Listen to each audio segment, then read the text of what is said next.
오늘 성경 지명 강해는 가불입니다. 가불 첫 번째 강해 시간이 되겠습니다. 우리가 이 지명 강해를 드리고 있는데요. 본격적으로 지명 강해를 하고 있는 경우는 인터넷을 찾아봤을 때 거의 없습니다. 그러나 오늘 성경 지명 강해는 영원한 기독교 진리와 복음으로 기독교가 전하고 증거해야 할 가불에 대한 영적 깨달음을 얻기 위해서 드리는 강해입니다.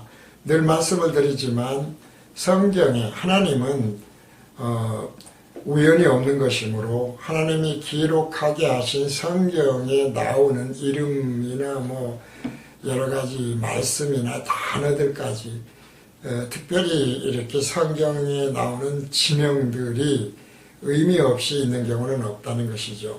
따라서 성경에 왜 가불이라고 하는 것이 나올까라고 하는 이제 이런 것들을 생각을 하면서 가불이라고 하는 뜻은 무엇인가? 영적인 의미를 깨닫는 것이 중요하죠.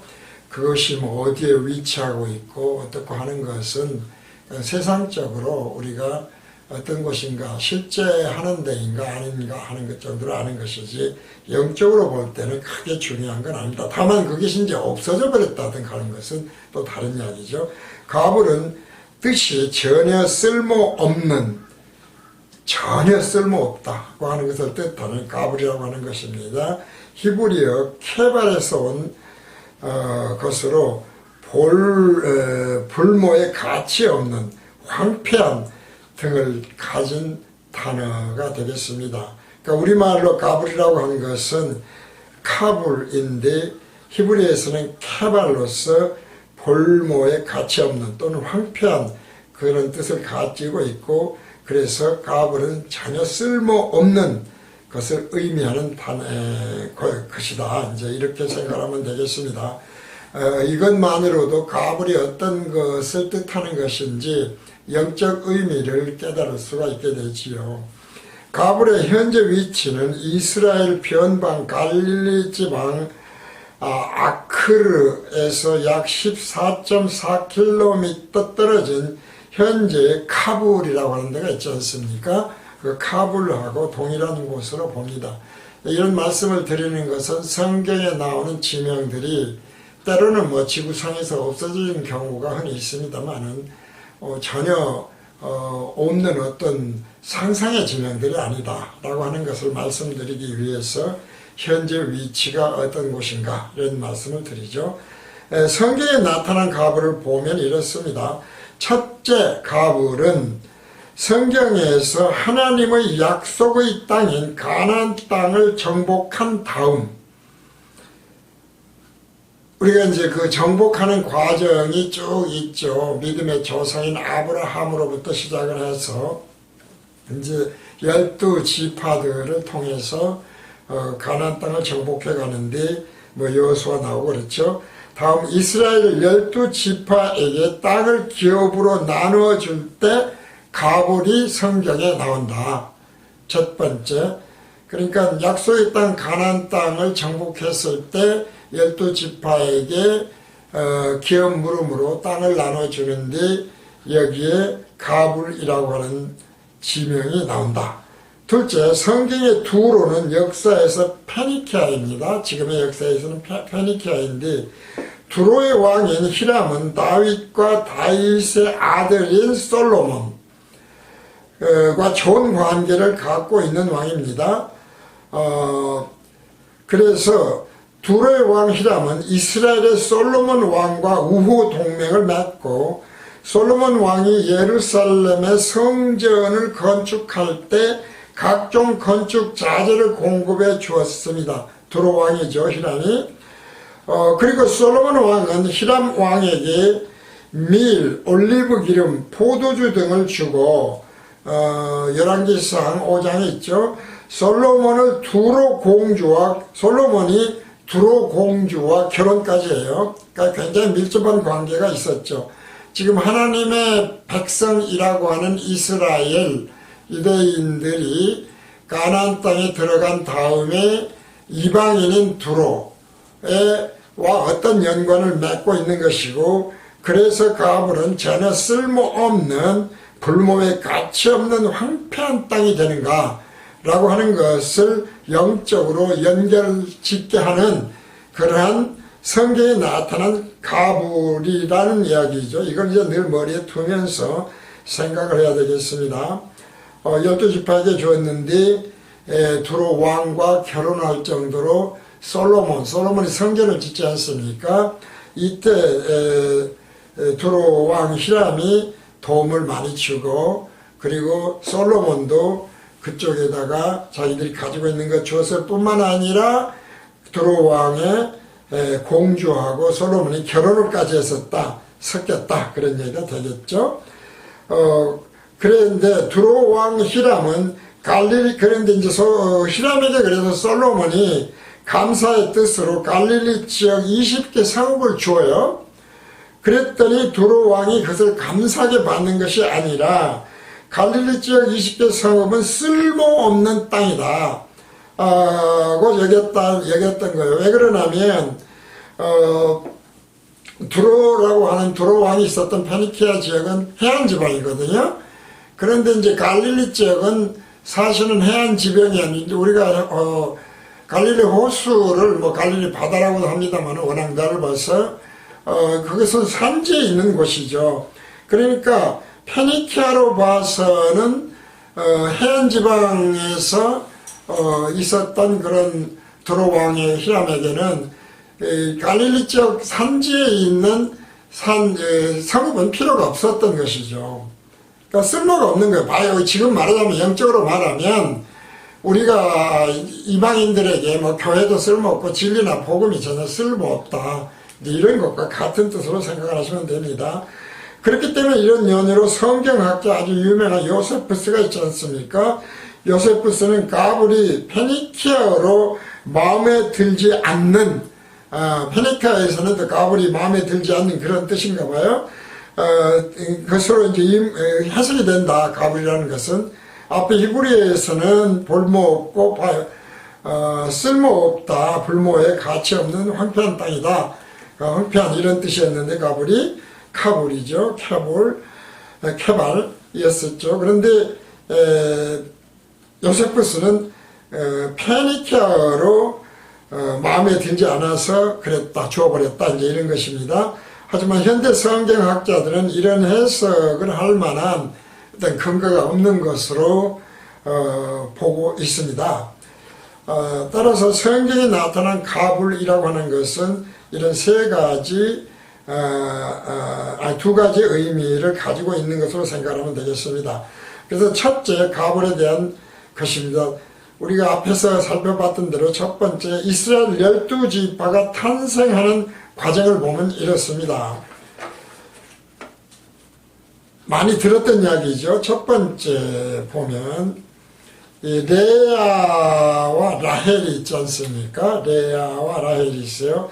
야곱이라고 하는, 우리가 이제 야곱, 성경에서는 사실상 우리가 이제 위인전과 성경이 전혀 다른 점이 그런 거예요.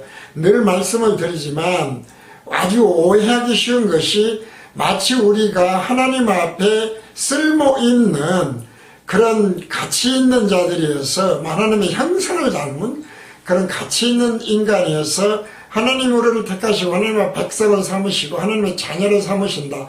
그래서 하나님의 자녀가 되기 위해서는 정말 율법적으로 거룩하고 죄 안 짓고 살아야 되고 선을 행해야 되고 이런 생각을 늘 하지 않습니까? 그런데 야곱이라고 하는 성경에 나타나 있는 위인전이 아니라는 거예요. 어떤 인간들을 성경에서는 주역으로 삼아서 기록을 하고 있는가, 하나님이 그들을 통해서 우리의 모습을 깨달아야 돼요. 이것이 중요하거든요. 우리가 하나님 앞에 쓸모가 없다는, 있는 인간이 아니라니까요. 가치없는 흙으로 되어 있어요. 그런데 하나님은 그런 우리를 하나님의 은혜와 사랑이에요. 하나님의입니다. 우리가 잘해서가 아닙니다. 쓸모없고 가치없어요. 그런데 하나님이 우리를 하나님의 자녀로 기업 물음까지를 준다 이 말이죠. 어디서? 새하늘과 새 땅에서. 이것이 은혜이고 감사할 일이라는 것이다. 이걸 늘 진리의 일관성, 복음의 일관성으로 깨닫지 못하면 자랑이 나와요. 그래서 바울이 뭐라고 그럽니까? 나에게 자랑할 수 있는 것은 오직 예수 그리스도의 십자가 외에는 자랑할 것이 없다. 우리는 예수 그리스도의 십자가 없었다면 절대로 하나님의 자녀도 될 수 없고 백성도 온전한 백성, 새하늘과 새 땅에서 기업 물음 받을 자가 될 수 없어요. 이걸 진리의 일관성으로 생각을 해라. 자, 그런 의미에서 야곱은 다 아시는 대로 발뒤꿈치를 뜻하지 않습니까? 히브리어 아케브에서 발뒤꿈치를 뜻하는 아케브에서 야곱이라고 우리말로 음역을 해놓은 이름이 되는 것이죠. 근데 야곱을 보면 레아가 있는데 레아는 야곱의 외삼촌인 라빈이 첫째 딸이고 라헬은 둘째 딸이죠. 라헬은 둘째 딸입니다. 그런데 이스라엘 12지파 탄생하는 과정을 보면 그렇습니다.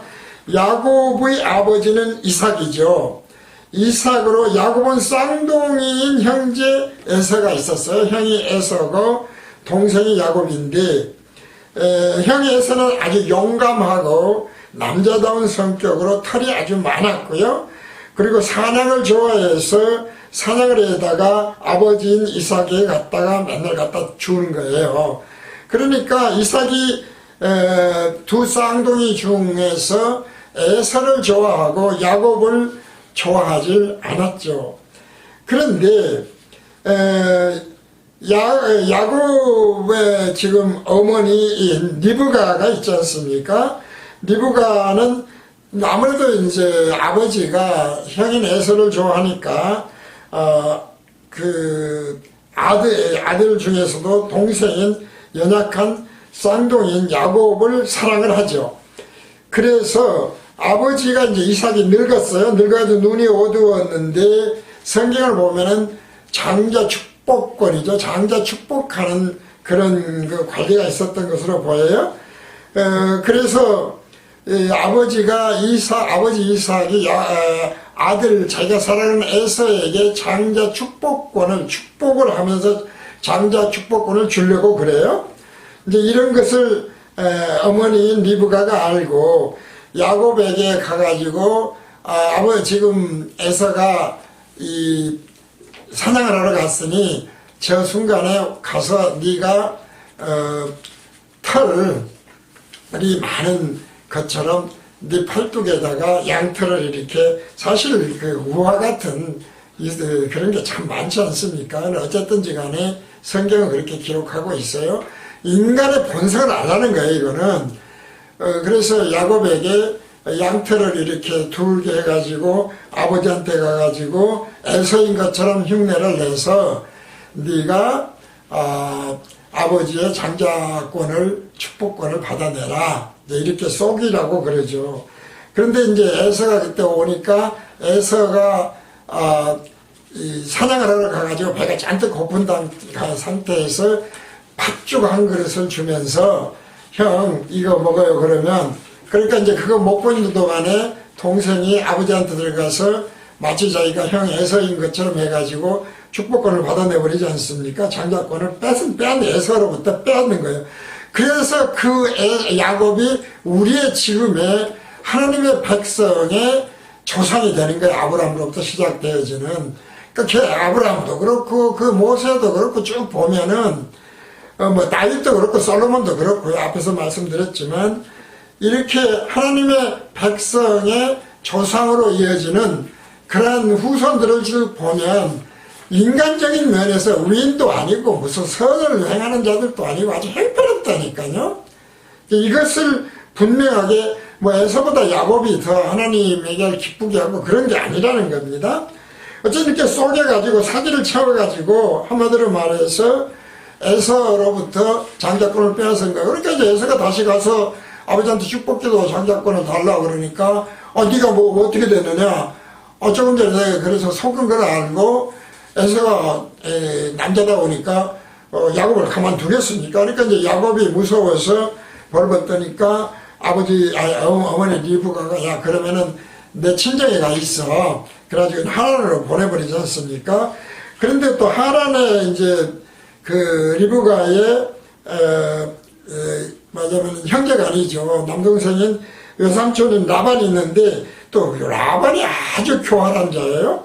그래서 하나님의 생각과 사람의 생각은 전혀 다르다. 우리가 말씀 복음교실에서 말씀드리는 총론불변의 진리가 있지 않습니까? 하나님의 생각과 사람의 생각은 다르다. 그래서 T형 갈림길 정반대다. 그러면서 뭘 말씀드려? 속성, 하나님의 속성인 영원성, 온전성, 거룩성, 무죄성 등등, 주권성 등등을 이제 이야기를 하고, 예수님의 속성인 길이요 진리요 생명이라고 하는 그 인간의 속성이 그냥 절대로 없다는 게 창조가 없어요. 무에서 어떻게 유를 창조하고 말만으로 뭘 창조합니까? 말이 안 되지 않습니까? 그래서 하나님의 생각과 사람의 생각은 전혀 달라요. 존재 자체도 다르고 속성 자체가 달라요. 이걸 꼭 기억을 해야 돼. 진리 일관성으로요. 그러니까 율법적이나 도덕적이거나 이런 것을 강조하는 것이 아니고 얼마나 형편없는 존재인가를 알게 하도록 한 것이 성경에 나오는 소위 말해서 주연급에 해당하는 것이다. 우리는 그러니까 말할 것도 없다 이걸 생각을 합니다. 어쨌든 이렇게 해서 야곱이 외갓집인 하란의 외삼촌 라반의 집으로 가죠. 그래서 거기서 가서 잘 먹고 잘 살게 된 것이 아니라 외삼촌 라반 때문에 속임수를 많이 당해요. 그리고 고생을 참 많이 하는데 그 중에서 어떤 속임수가 특별히 있었냐면 무슨 기도하는 것도 있고 얼룩양이 어떻고 이런 것들이 있습니다만은 이제 그런 것도 또 갖다 기복신앙에 갖다 붙여가지고 해석하는 사람들이 많이 있어요. 머리에다가 막 그 모습을 상상을 하면서 기도하면 좋다. 실제로 이 세상에는 그러지 않습니까? 날 보는 나는 오늘 성공해. 나는 좋은 일이 있을 거야. 그런 생각을 하고 나가서 하면은 좋은 일이 생기고 그 다음에 실제로 일들이 잘 풀린다. 이렇게 자기 최면을 걸려고 하는 것도 있는데 성경은 그런 얘기가 아니라니까요. 사실은 기도할 때 그래서 똑같은 것 무슨 내가 꼭 필요한 자전거가 있었는데 그것을 그대로 형상을 생각하면서 막 기도를 했더니 아니면 이제 아내나 남편을 막 형상을 생각하면서 기도를 했더니 그런 남편을 만나고 아내를 만나고 그런 얘기도 하고 그러는데 성경은 그런 것이 아니에요. 분명히 할 것은 인간은 형편없다. 하나님 앞에 쓸모없다. 그걸 꼭 알아야 됩니다. 외삼촌 라반에게는 첫째 딸 레오와 둘째 딸 라헬이 있었어요. 그런데 라헬은 아주 예뻤던 모양입니다. 그러니까 야곱이 당연히 라헬만을 사랑을 하죠. 그리고 언니인 레아는 별로 좋아하지 않았는데 그것을 안 외삼촌 라반이 야곱에게 이렇게 이야기합니다. 야, 네가 7년 동안 공짜로 무보수로 나한테 내 일을 해줘. 그러면은 내가 네가 사랑하는 라헬과 결혼을 시켜줄게. 그래서 이제 라헬과 결혼을 하기 위해서 7년 동안 무보수로 일을 하거든요. 그리고 이제 7년이 약속의 날이 되니까 그날 신방을 차리기 위해서 야곱이 신방에 들어갔는데 외삼촌이 어떻게 했어요? 다 잘 알지 않습니까? 외삼촌인 라반이 동생인 라헬을 보낸 것이 아니라 신랑은 레아를 슬쩍 들여보내가지고 보냈어요. 그래서 아침에 일어나 보니까 라헬이 아닌 레아가 있거든요. 그러니까 당연히 야곱이 외삼촌에게 라반에게 이제 어떻게 이런 일이 있을 수 있냐. 그러니까 또 라반이 염치 좋게 야곱에게 이야기하죠. 그래서 그럼 미안하다. 그러면 앞으로 네가 또 7년간 공짜로 일해줘. 그러면 내가 진짜로 결혼시켜줄게. 그래가지고 또 7년 동안 공짜로 일을 해요. 그렇게 해서 이제 결혼을 했어요. 그래가지고 아내를 이제 맞아들고 7년 동안 다시 이 일을 합니다. 그런데 라헬이 아이가 잉태가 되질 않는 거야, 아기가. 그러자 여종인 빌하가 있는데 빌하를 남편은 야곱에게 라헬입니다. 라헬이 첩으로 주죠. 그래서 첩인 빌하가 우리가 너무나 잘 아는 단과 납달리를 낳아요. 그러자 라헬이 단과 납달리를 자기 양자로 삼아요. 이후 라헬은 요셉과 베냐민을 자기 친아들로 다시 낳고 우리가 잘 아는 요셉과 베냐민을 낳습니다. 직접 낳았죠. 이런 식으로 해서 20년 동안 외삼촌인 라반의 집에서 살다가 원래 자신의 집인 약속의 땅 가나안 땅으로 돌아가려고 하죠. 그런데 도중에 어떤 일이 일어납니까? 도중에 꿈속에서 하나님의 사자가 나타나서 하나님의 사자가 야곱 보고 씨름을 하자. 그래가지고 하나님의 사자와 야곱이 씨름을 합니다. 그렇게 해서 야곱이 이겨요. 그러니까 하나님의 사자가 야곱에게 뭐라고 그래요? 네가 하나님과 겨루어서 이겼다고 해서 이스라엘이라고 야곱의 이름을 바꿔줘요. 우리가 하나님이 바꿔주는 거니까 은혜로 바꿔주는 거예요. 뭐 지금 야곱이 뭘 잘해서 그런 게 아닙니다. 신비주의를 갖다 붙이면 안 된다니까요. 그렇게 해서 이스라엘이라는 이름이 처음 나오는 거예요. 이렇게 해서 하나님을 이기는 자가 이스라엘이라는 것입니다. 그러니까 예수님이 이런 말씀하시지요. 신약에서 보면은 성령을 받아라 말이죠. 그리고 내 이름으로 무엇인지 구하는 대로 다 이루어준다. 그렇게 되면은 오히려 더 큰 일을 할 수가 있게 된다. 어떻게 인간이 하나님보다, 예수님보다, 성령보다 더 큰 일을 하겠습니까? 그런데 예수님은 그런 말씀을 하셔요. 이렇게 하나님의 은혜가, 사랑이 어떤 것인지를 우리는 깨달아야 된다. 12지파의 조상으로 야곱을 만들어줍니다. 그러니까 12지파의 조상은 야곱의 12아들들, 첩아들들까지 포함해서요. 그렇게 해서 나오는 것이고, 그 이스라엘이라고 하는 현재의 유대인의 이름, 명칭은 이렇게 해서 나온 것이다. 읽어봅니다. 창세기 32장 22절에서 28절입니다. 밤에 일어나 두 아내와 두 여종과 11아들을 인도하여 압복 나루를 건널세. 지금 도망갑니다. 그들을 인도하여 시내를 건네며 그 소유도 건네고, 형이 이제 무서워가지고 다 줘버리지 않습니까? 야곱은 홀로 남았더니 형 에서 쪽이 이제 가까워지니까 형이 자기를 죽일까봐 무서워서 갖다 자기가 그동안에 벌었던 재산 다 갖다 바쳐버리는 거예요. 아주 비겁하죠. 야곱은 홀로 남았더니 어떤 사람이 날이 새도록 야곱과 씨름하다가 그 사람이 자기가 야곱을 이기지 못함을 보고 야곱의 환도뼈를 치매 야곱의 환도뼈가 그 사람과 씨름할 때 위골되었더라. 사실은 이렇게 되면 씨름 못하는 거예요. 그 사람이 가로되 날이 세려하니 나로 가게 하라. 야곱이 가로되 당신이 내게 축복하지 않으면 가게 하지 아니하겠나이다 라고 때를 썼더니, 그러니까 뭐 기도를 막 억지로 막 믿습니다 하면 된다. 그런데 그 말이 아니라니까요. 은혜를 생각해. 훨씬 본질적인 거는 하나님이 그렇게 하시는 거예요. 야곱이 뭘 잘해서가 아니에요. 그 사람이 그에게 이르되 네 이름이 무엇이냐. 그가 가로되 야곱이니이다. 그 사람이 가로되 네 이름을 다시는 야곱이라 부를 것이 아니요 이스라엘이라 부를 것이니 이는 네가 하나님과 사람으로 더불어 겨루어 이겼습니다. 하나님을 네가 이겼다. 사람이. 그래서 우리가 하나님의 자녀가 되고 하나님의 기업물음을 받는 은혜를 베풀게 되는 이스라엘, 하나님의 백성, 하나님의 자녀가 되는 것이다. 이것을 지금 보여주죠. 그래서 하나님은 자기를 사기를 치고 완전 사기꾼이죠. 이런 야곱에게 하나님은 왜 하나님을 이겼다고 하며 이스라엘이라는 이름을 주신 것인가. 이것이 하나님의 택함을 받은 인간이라고 해도 인간의 속성에 대한 본래 모습이라는 겁니다.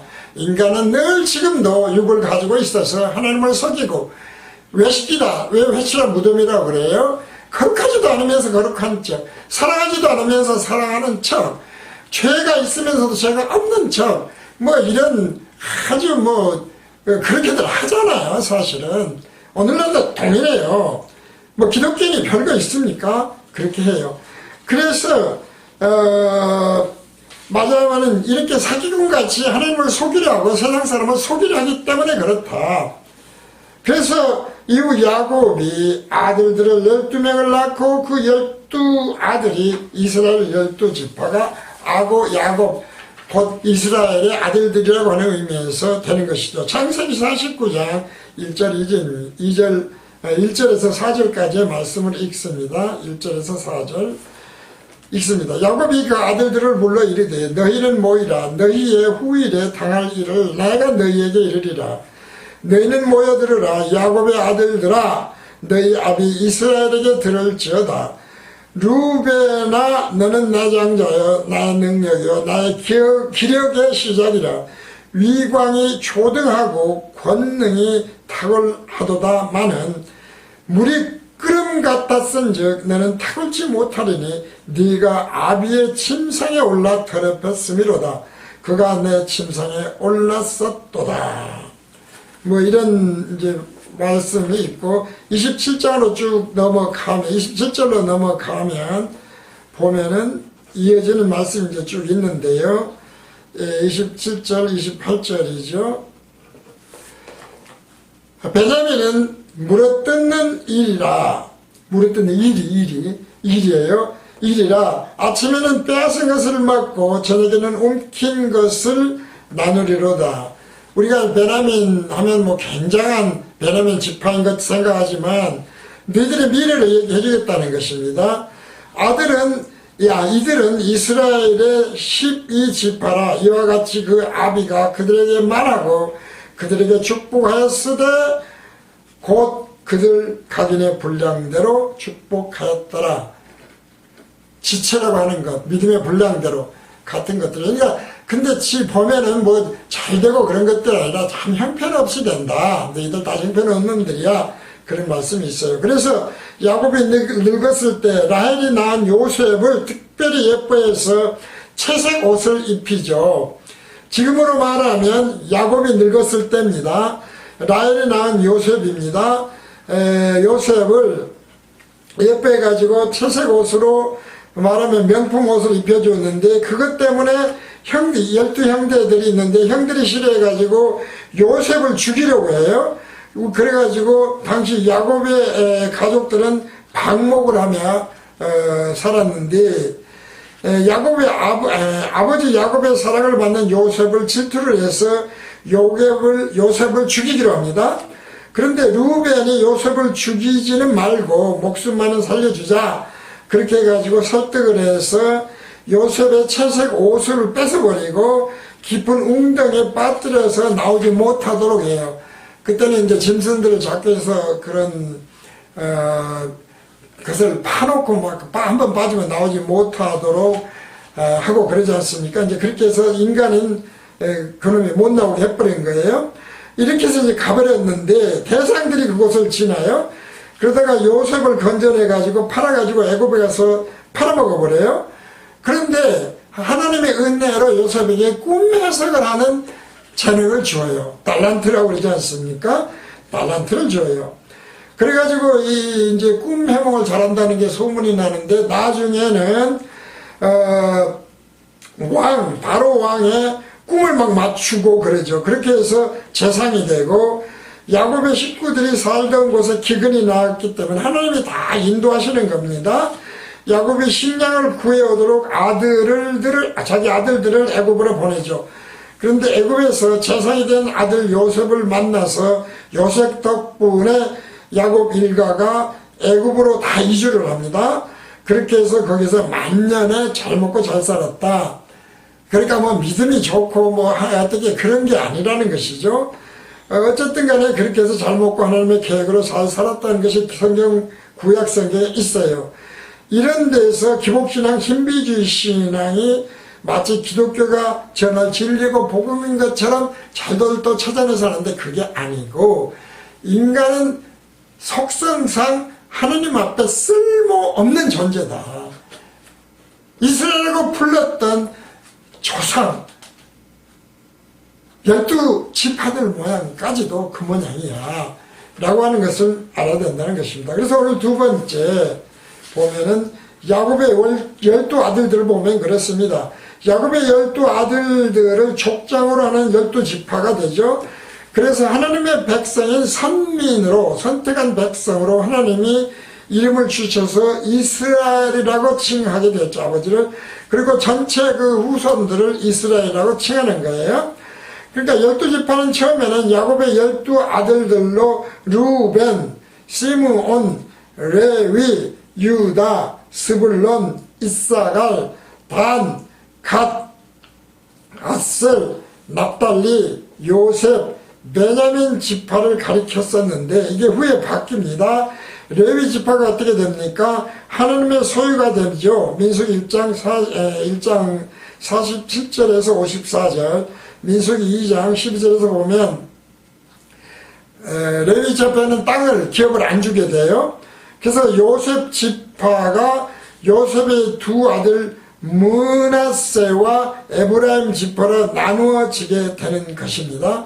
신명기 17장 12절 13절을 보면 이렇게 레위 지파가 하나님의 지파가 되면서 땅을 다시 물음을 받아서 그래서 다시 므낫세와 에브라임 지파로 나누어서 12지파가 되었다, 이런 것입니다. 세 번째, 이스라엘 12지파 이렇게 해서 어떻게 완성이 되는가를 보면 하나님이 약속하신 가나안 땅을 정복하기 전에 모세가 미리 가나안 땅을 정복한 후에 이스라엘 12지파 중에서 5지파에게 먼저 요단강 동편에 있는 땅을 기업으로 주죠.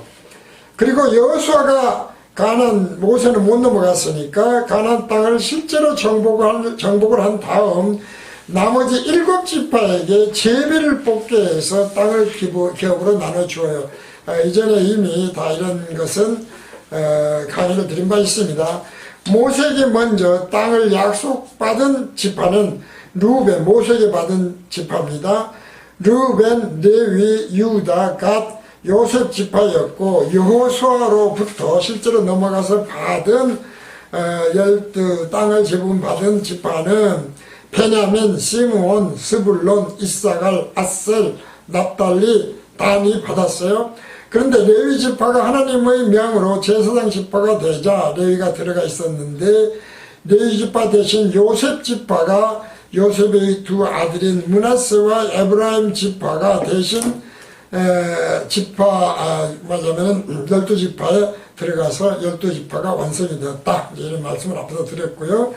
네 번째, 이스라엘 12지파는 예수님 제자 12지파가 도대체 영적으로 어떤 의미가 있는가, 기독교 진리복음에서 12사도로 계승이 돼요. 12지파가 이런 정말 쓸모없는 12지파들인데 이것이 하나님의 예수님의 택하신 12지파로 계승이 되고 하나님의 은혜가 이 12지파를 말하자면 12지파의 일종의 이제 본체가 되는 것이죠. 예표적이 아닌 본체가 된 12지파가 어떻게 되는가가 새하늘과 새 땅에서 나타나죠. 이것이 이제 본체적 진정한 의미의 12지파이고 우리가 왜 진정한 예수의 12지파여야 되는가?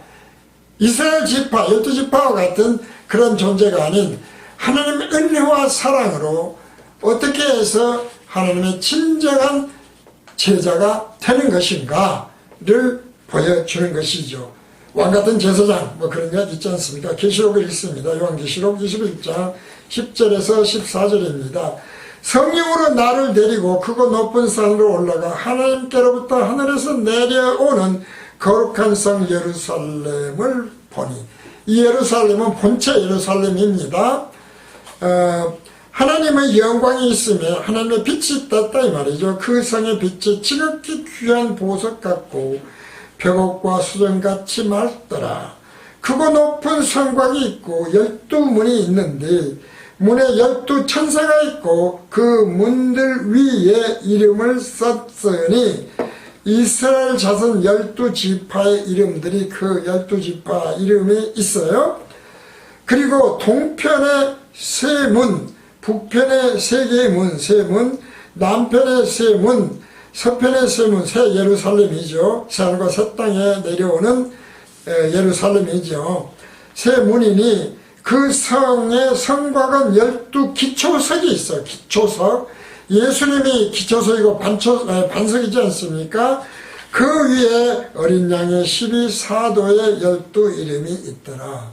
12지파가 그러니까 성문 위에 이렇게 있고 그리고 기초석에 진정한 기초석이지 이것이죠. 그러니까 우리가 총론불변의 진리라고 하는 말씀을 드렸는데요.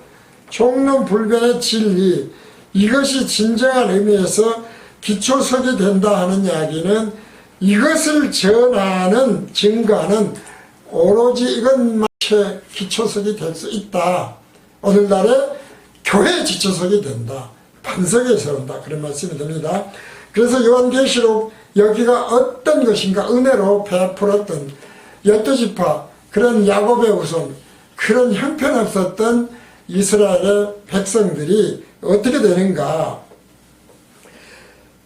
21장 1절에서 9절을 읽습니다. 또 내가 새하늘과 새 땅을 보니 처음 하늘과 처음 땅이 없어졌고 바다도 다시 있지 않더라. 바다는 세상을 의미한다고 그랬죠. 또 내가 보매 거룩한 성 새 예루살렘이 하나님께로부터 하늘에서 내려오니 그 예비한 것이 신부가 남편을 위하여 단장한 것 같더라.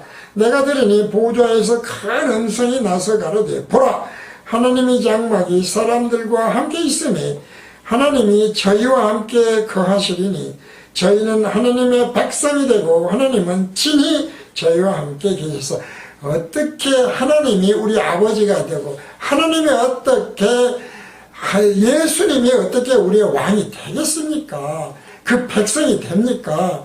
지체가 됩니까? 은혜라니까요. 우리가 뭘 잘한 게 아무것도 없어요. 그냥 우리는 흙이에요. 뭐 형상을 닮고 물론 형상을 왜 닮았습니까? 소마가 있다는 것이죠. 영과 혼이 있다는 것이죠. 모든 눈물을 그 눈에서 씻기심에 다시 사망이 없고 애통하는 것이나 곡하는 것이나 아픈 것이 다시 있지 아니하리니 처음 것들이 다 지나갔음이로라. 믿음은 그런 거예요. 우리가 뭐 믿음이 예수를 믿습니다. 우리가 죄가 사진 걸 믿습니다. 십자가가 우리의 죄를 덮어줘서 믿습니다. 그 말이 아니고 사실은 우리의 믿음 자체는 겨자씨 하나만한 믿음도 없다는 거 아닙니까? 그런데 세상에 이런 우리를 하나님이 우리를 택하셔서 하나님의 절대 주권과 사랑과 은혜로 값없이 주시는 은혜로 선물로 하나님의 자녀가 되겠다. 이것을 인정하느냐 안 하느냐의 문제예요. 무엇으로? 우리의 입술로, 우리의 찬양으로, 우리의 기도로, 우리의 간증으로, 우리의 찬송으로, 우리의 복음성가로, 책으로, 신학으로, 설교로, 기도로 그 말씀이거든요. 이게 굉장히 중요해요. 일관성을 가져야 돼. 그러나 신천신주로 이루어지는 새 예루살렘의 12대문 기초석에 쓴 예수님의 12제자들인 사도들은 어떻습니까? 이들은 대단합니까? 천만의 말씀. 성령으로 거듭나기 전 12제자들이 어때요? 로마 군인들이 잡으러 오니까 겉옷을 벗고 도망가고 예수님의 12제자의 대표라고 하는 가장 큰 소리 빵빵 치던 베드로가 어떻습니까? 예수님이 말씀하신 대로 3번씩이나 닭 울기 전에 예수를 부인해버려요. 나 몰라. 절대로 몰라. 나는 예수란 사람. 이게 인간들이에요. 우리 믿음 대단한 게 아니라니까요. 그런데 부활을 하니까 어떻게 돼요? 그래서 성령을 받으니까 어떻게 돼요? 완전히 달라졌다는 것이죠. 진정으로 성령을 받으면 그러므로 진리의 일관성, 복음의 일관성에서 총론불변의 진리가 기초석이 되고 반석이 되고 영원히 변치 않는 하나님을 증거하는 입술의 열매가 되어야 된다. 기도가 되고 입술로 나오는 건 다 왜? 그 안에 있는 것이 나오는 것이므로 이 말씀을 다시 한번 드립니다. 인간의 피조물의 모습, 나의 모습은 그러므로 일관되게 주님 정말 형편없습니다. 저에게는 믿음도 없습니다. 겨자씨 하나만한 믿음도 없습니다.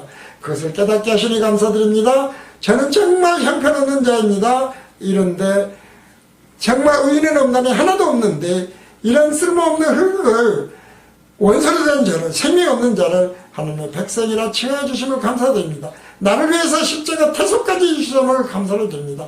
그것을 창세전 하나님의 예정으로 해주심을 감사드립니다. 이것이 예수 그리스도 안에서 하나로 통일되는 진리고 복음인 것을 깨닫게 하심을 감사를 드립니다.